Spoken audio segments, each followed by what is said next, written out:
Takže ahoj, já vám dneska ukážu svoji monstrák panenku, kterou jsem dostala k Vánocům od mé babičky. Samozřejmě i od mé sestry, babičky, ale to dostala něco úplně jiného. Takže, je to Rebecca Steam.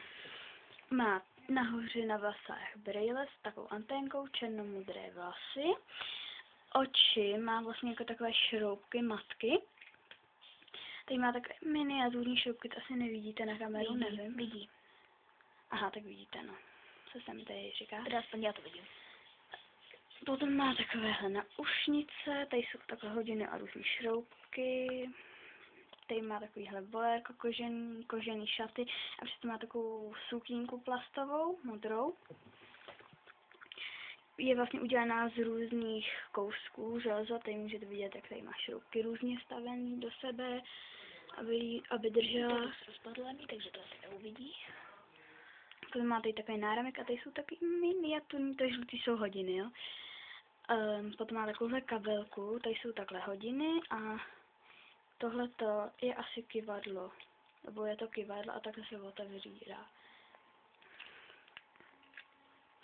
No a má raketový, úplně hustý boty, jo, raketový kozečky, tady jsou takhle ty raketky a jo, a jsou... Bohužel se to balit nedá. Promiňte, takovéhle boty, jo, takovéhle hustý. A její mazlíček je kapitán Penny, tučňáček s raketovým baťohem, opravdu roztomilej. K sobě má tento černý hřebínek a černý stojánek. A taky deníček. A tady dole je napsáno, když budete číst můj deník, budu soptit. A je jí 116 let. Tak. A má ráda čaj. Zázvorový čaj. Takže... Musím polknout.